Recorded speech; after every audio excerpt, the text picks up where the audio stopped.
You pour your heart into every single fundraising appeal. You juggle a dozen different tools trying to piece together a clear picture of your supporters. But what if your fundraising platform was built with a deep understanding of those challenges? That's the difference a purpose-built giving platform like Bloomerang can make. Bloomerang customers aren't just fundraising. They are seeing a 27% larger one-time gifts than the industry average. They're growing their supporter base by an average of 12% year over year.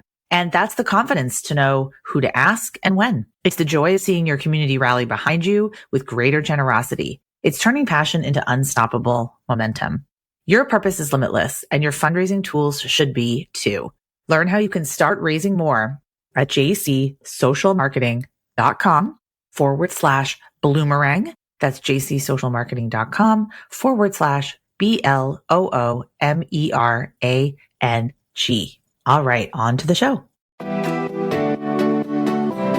Hello, and welcome to Nonprofit Nation. I'm your host, Julia Campbell, and I'm going to sit down with nonprofit industry experts, fundraisers, marketers, and everyone in between to get real and discuss what it takes to build that movement that you've been dreaming of.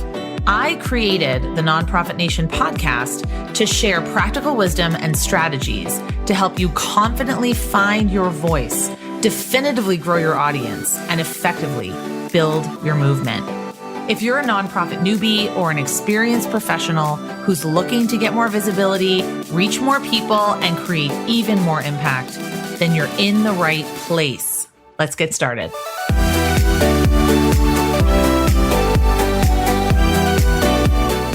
Hello. Hi, everyone. It's Nonprofit Nation. Hopefully your favorite podcast with your host, Julia Campbell. We're going to talk about something that is very near and dear to my heart, which is the fact that in today's incredibly noisy digital world, we really have very short attention spans. How can we grab attention? How can we stop being the best kept secret? And how can we get our message across? And this week, Lynn Bohart, author, former nonprofit executive, and founder of Lil Dog Communications, joins us to unpack how nonprofit professionals can dramatically increase fundraising results through stronger, more persuasive messaging. Now, Lynn is a seasoned nonprofit professional turned author and writing consultant. And with over 35 years of experience in the sector, she now leverages her expertise to help organizations enhance their messaging and storytelling strategies, something that I love. Today, we're going to talk about Lynn's book, Raise More Money Through Better Messaging, why so much nonprofit writing falls flat, and what to do instead. So, Lynn, welcome to the podcast. Thanks so much, Julia. It's nice to be here. Yay. So, you open your book, let's just get started, with a very bold fact. The human attention span is down to 8 seconds. So what does that mean for how nonprofits communicate with their audience today?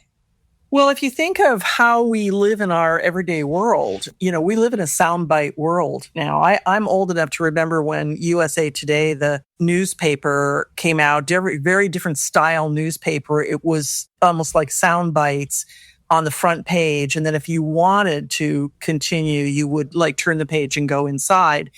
And, we have gone from that to, now Twitter and X, and everything is done so quickly that, on average, we spend 30 seconds on a web page. If we don't see what we want, we move on. So what it necessitates as fundraisers is if we don't grab people's attention somehow, they're going to just skip by us. They're just going to keep going. And for the most part, when you think about it, people aren't looking for fundraising. They're not going, oh, please flood me with fundraising requests. That's not what they're doing. So you've got to find a way to break through, as you said, the noise. Otherwise, it's really hard to get attention. And there's so many other nonprofits out there. So you also have to stand out from the crowd. So we were talking a little bit before I hit record. You spent 35 years in nonprofit leadership, but then you pivoted into writing full-time and focusing on helping organizations with messaging. So kind of what inspired you to make this pivot and how did you make this transition? Well, I'm a mystery author too. So I have 11 mystery novels on Amazon. Well, fundraising can be a mystery. It's a very good tie-in. Well, I have a presentation I give called Killing People for Fun and Profit. Anyway, Okay. I had already published a number of my books. And when I retired in 2018, I thought, I'll just write full time. And then I realized writing full time would be really isolated. My daughter was already grown and out the door. And so I thought, why not put my nonprofit experience to use? And I spent months studying up on persuasive writing and core messaging. And then I launched my company to work with nonprofits. And I started out on Fiverr and as a freelancer and working with nonprofits. I worked with a woman who trains elephant trainers in Thailand to train them with more humane methods, things like that. I mean, people are doing some of the most amazing things around the world when it comes to nonprofits. But I also realized that they, so many of them are startups, they're grassroots organizations. Mm-hmm. They don't have a lot of money to hire professional writers. And so they struggle with writing. So that's one of the reasons I thought, this is a really good place to focus some energy. No, they absolutely do struggle with writing and struggle with messaging and positioning and getting their message across in a way that is compelling. What I love is that you have said that this book is not a typical fundraising book. So the book is called Raise More Money Through Better Messaging. I love that. It's very clear. The message is very clear. So what gap did you see? Because I've read a lot of fundraising books in my time. And I would say it is definitely interesting in that it's very niche and it's filling a very specific need rather than just being sort of like fundraising 101. But what gap did you see in the existing literature that you wanted to fill? It's more that, there are a million books out there, not a million, but a lot of books out there on, special event fundraising or donor-centric fundraising or planned major gifts, things like that. What have you. But the reality is that so many nonprofits, they understand that they need to have a connection, make relationships with donors. Mm-hmm. And then I think what happens is that when it gets to like putting out their newsletter or their annual report or their website copy, they don't worry about it anymore. They don't think of that as a way to connect with donors. It's information. We're just putting information out. And that's what I think is the mistake. So when you just put information out, what you're doing is talking at people. It's like sitting in on your college lecture where the professor's just lecturing at you. People glaze over at that. They stop listening to that. That's not engaging. Mm-hmm. So I thought, okay, then we need to turn the tide, because marketing people have known this for eons. Mm-hmm. They don't just talk at you. They needle you to the point where you absolutely believe, I need that widget. Yes. Even though I have no use for it, I better buy it because trust me. It's on sale today. That's me on Instagram looking at the ads and saying, I didn't know I needed this. Yeah. And, we think that they're ruthless in doing that, but the reality is that it works. And I'm not suggesting that we do that kind of messaging to our donors, but I was very taken with the book, Simon Sinek's book, Start with Why. Yes. Listeners, my listeners know I love that book. Yeah. I absolutely love that book.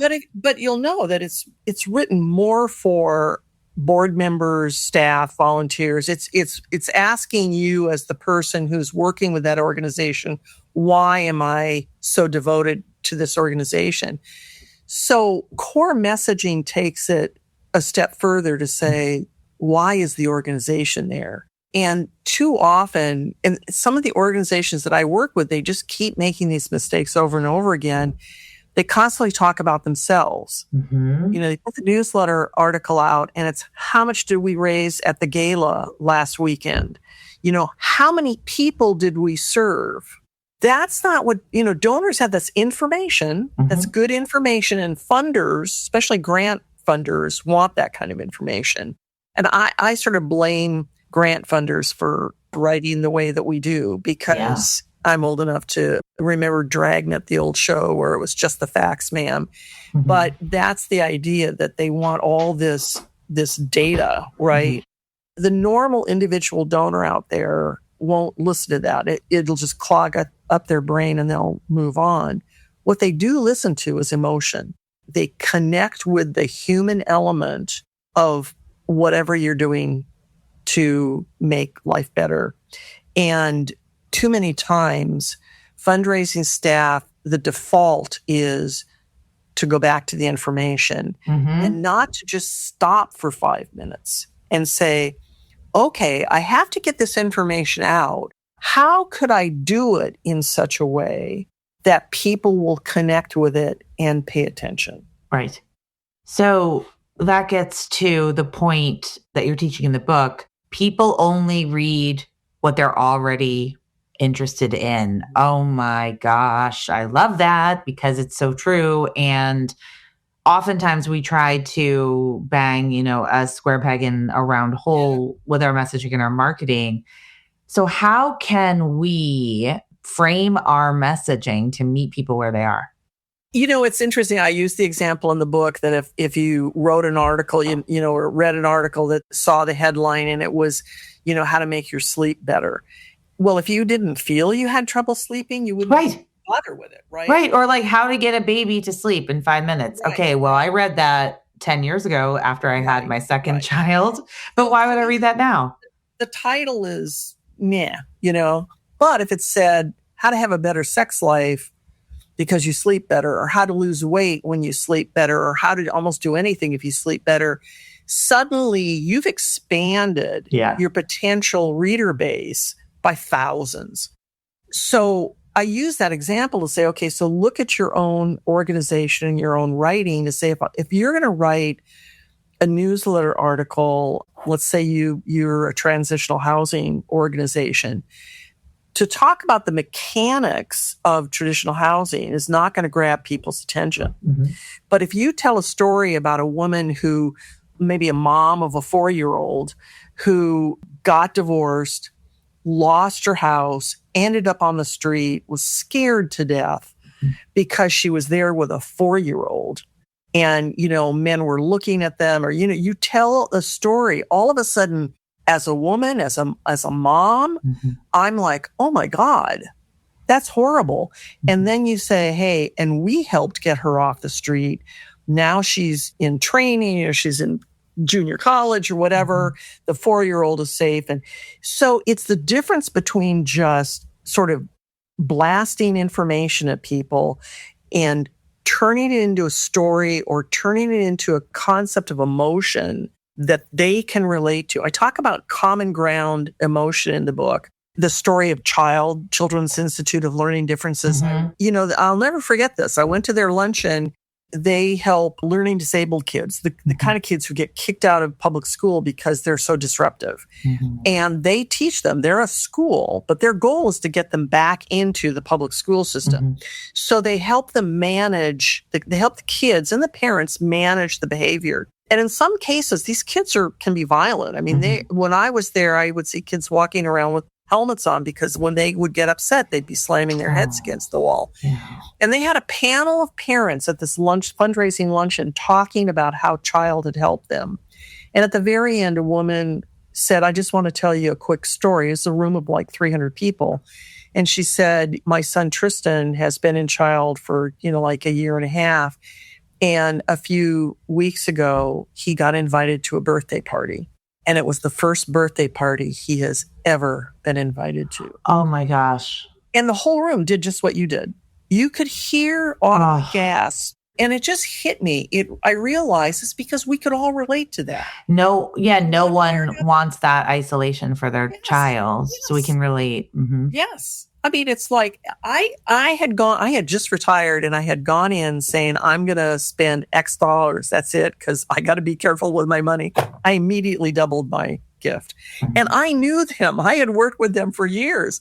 So I call that the secret sauce. If you can find out you can really kind of ratchet down the organization that you run and say, what's our common ground emotion that would resonate with a whole bunch of other people? Whether it's hunger or shelter or learning, kids who need summer books because, they'll fall behind and maybe they won't graduate, or whatever your nonprofit is, get down to that core essence of what you do and the emotion behind it. Then you start talking to people in that way and they bond with you.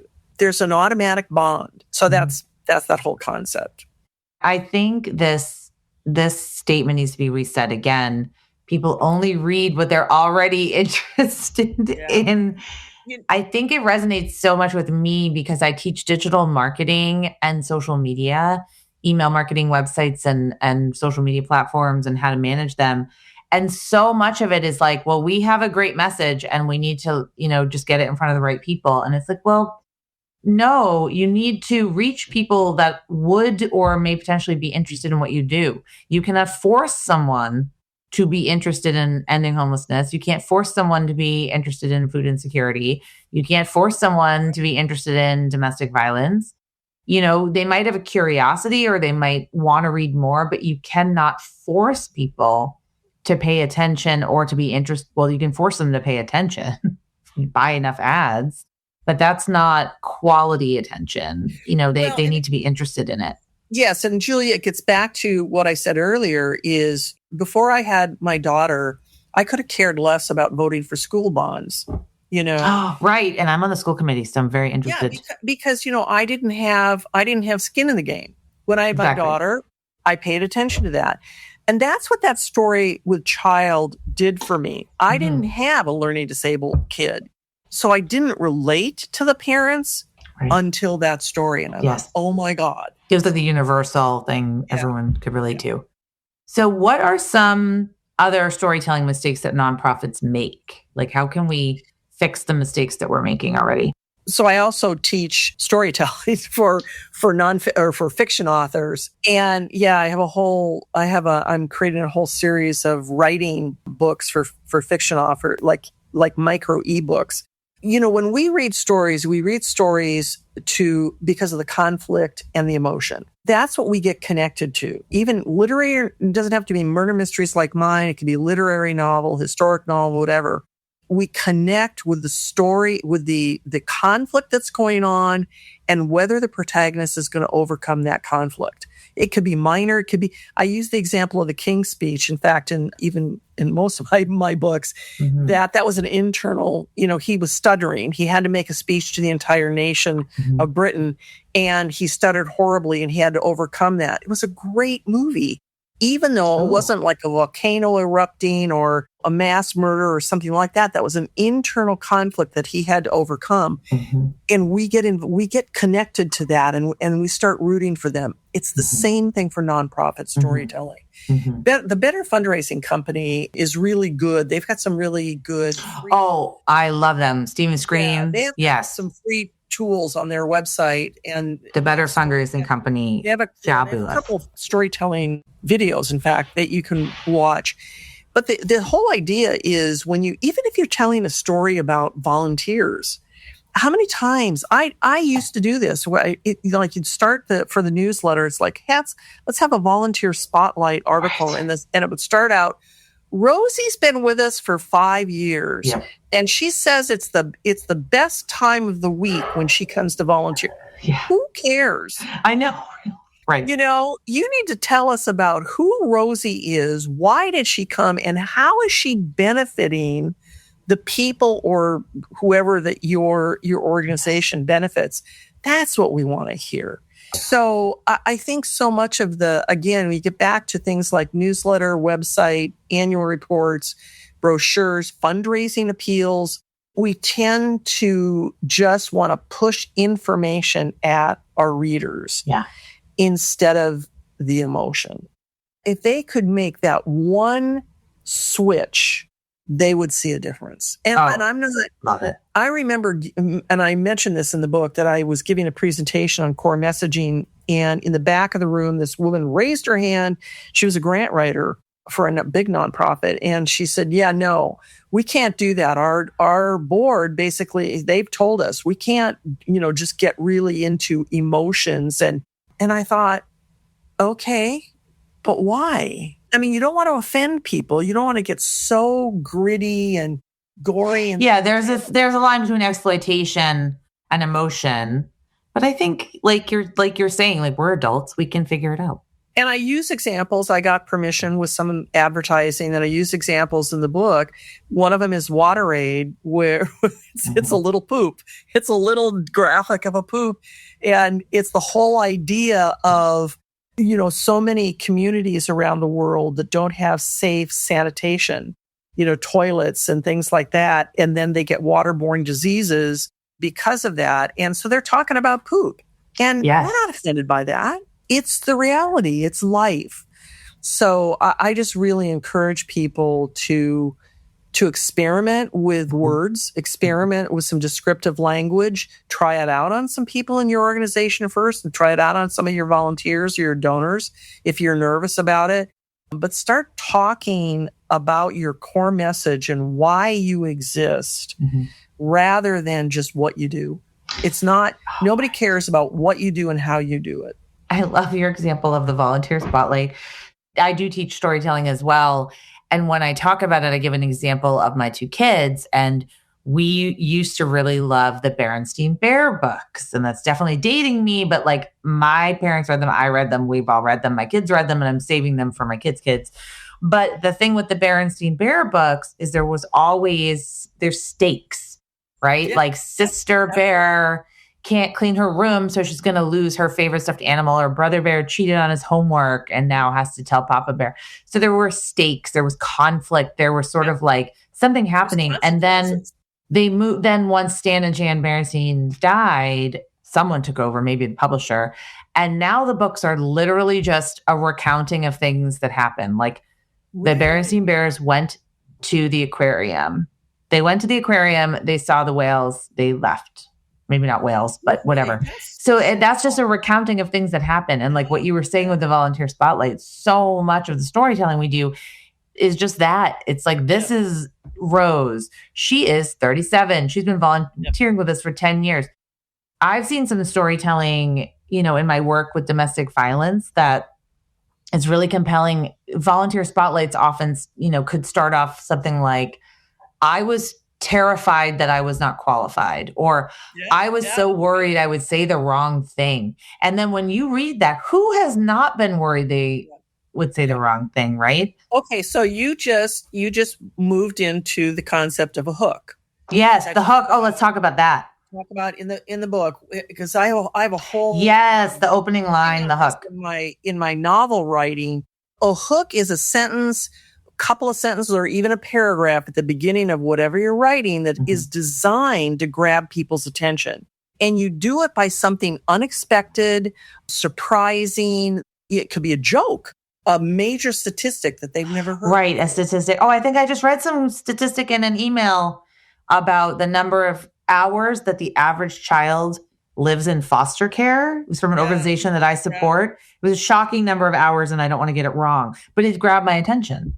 Well, or it could be a question. And I often do this, I'll start something out by saying, did you know that 400,000, foster kids in our state age out and end up on their own with no place to live, or, whatever. Exactly.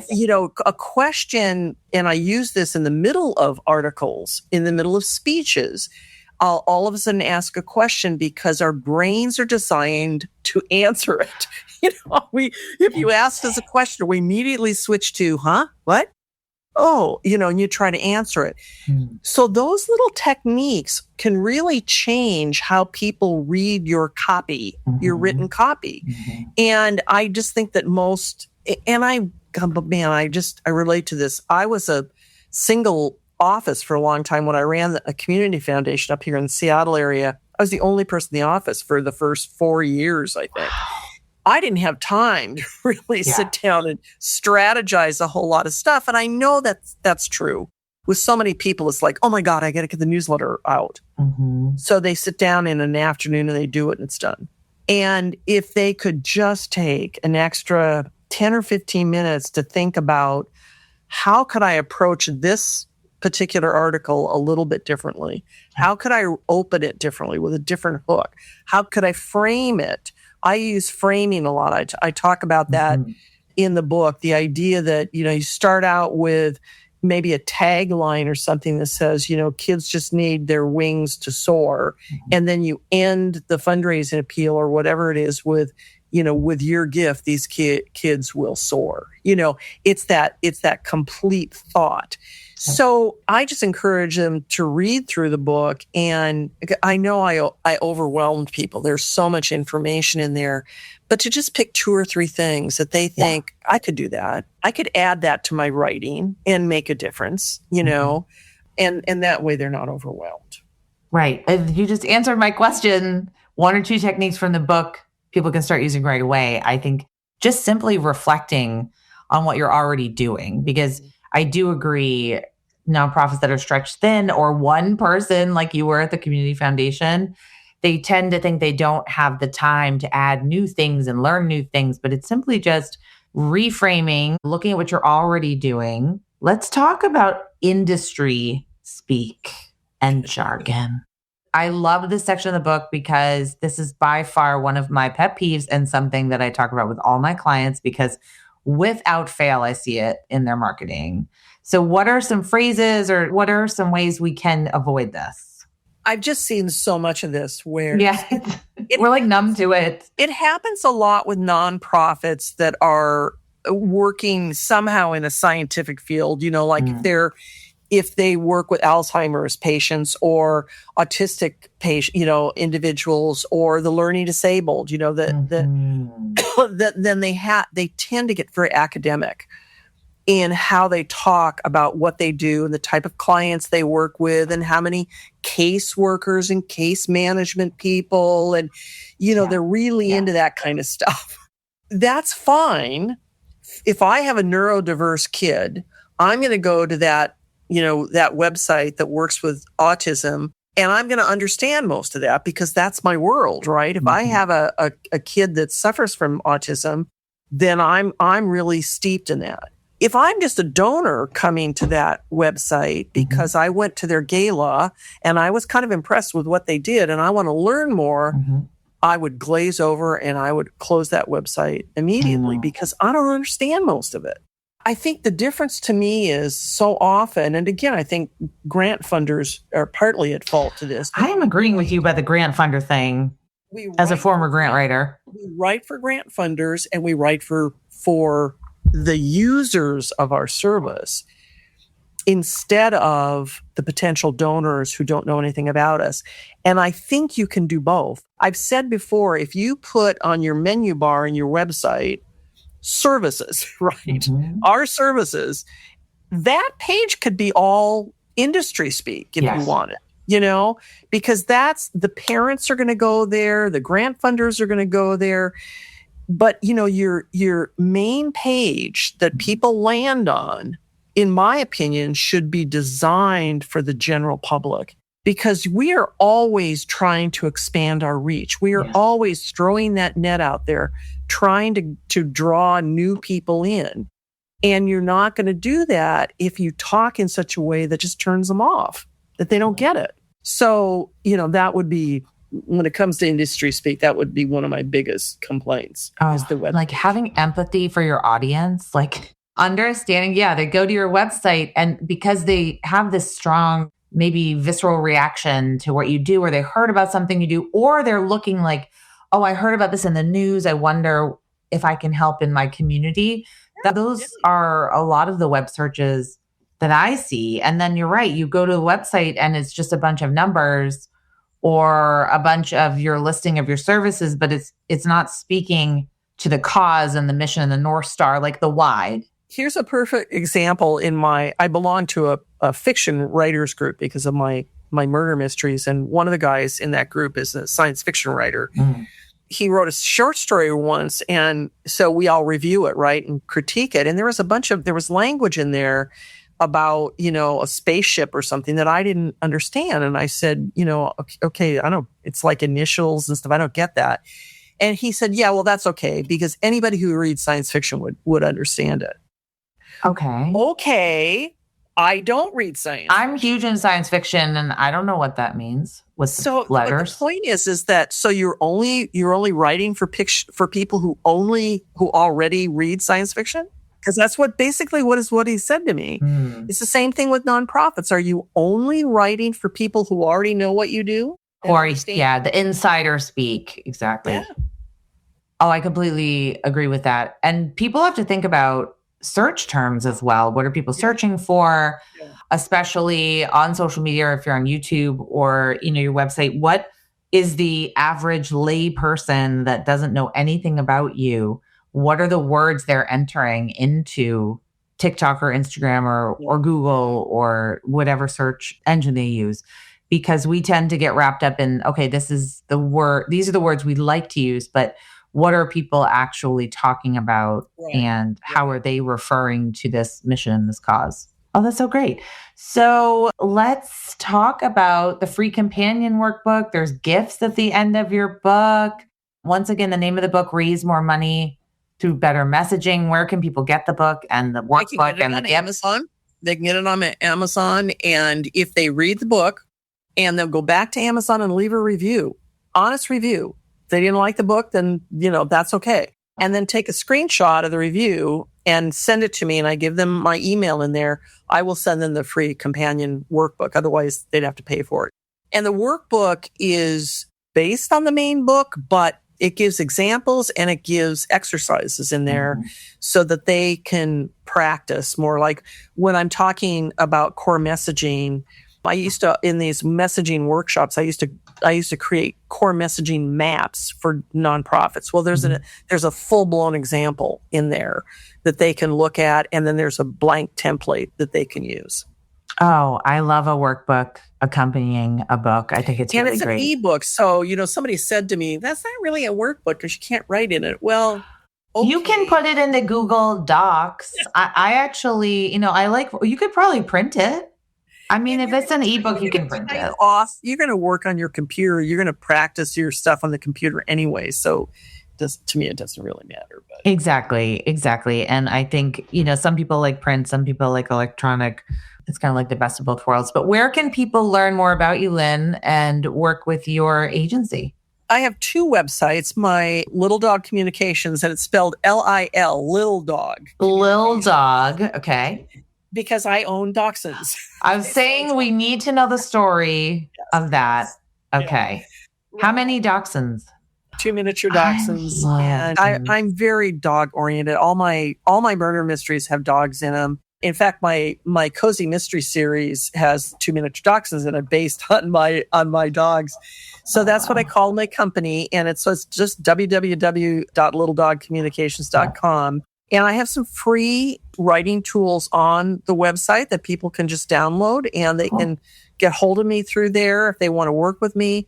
And then I have my author website, which is www.lynnbohart-author.com. Oh, cool. That's a whole other thing because I get into true crime, and all my mystery books are on there. There's other free writing sources in fact, I have a free hook writing resource on my author website. I'm going to go download that. I might have it on Lil Dog Communications. I can't remember if I put it both places or not. I'm trying to give people opportunities to practice some of this stuff. I recognize they don't want to take classes. They don't want to sit in on webinars if they don't have to. They need to do it in their own time. Mm-hmm. And so I'm trying to give them resources, inexpensive resources to do that. That's fantastic. All right. Well, I will put everything into the show notes so everyone can connect with you and get these wonderful resources. Let's just leave with your number one tip on writing for a busy nonprofit professional. Focus on the why. And why is not, I think the difference is, there's a great Susan Howlett example in the book where she talks about working with a nonprofit that helps kids that have been abused. And then finally she says, no, I help kids who have been raped. She gets down to the why. And I think so often, we go to conferences and somebody says, oh, what do you do? And it's like, oh, we provide transitional housing. That's not your why. No, that's a what. Create your organization to provide transitional housing. You created your organization to get people off the street, to give them a second chance at being safe and secure and living a normal life. That's your why. The transitional housing is the way that you do that. Mm-hmm. And to me, that's the difference. If I could leave people with that one thing is set the to-do, how we do it and what we do aside, and start talking about the why do we do it. That if that's behind everything you do, I just think that you're going to connect with so many more people. Completely agree. Well, thanks so much for being on the podcast. Julie, thank you. I love this. Thank you. I love talking shop.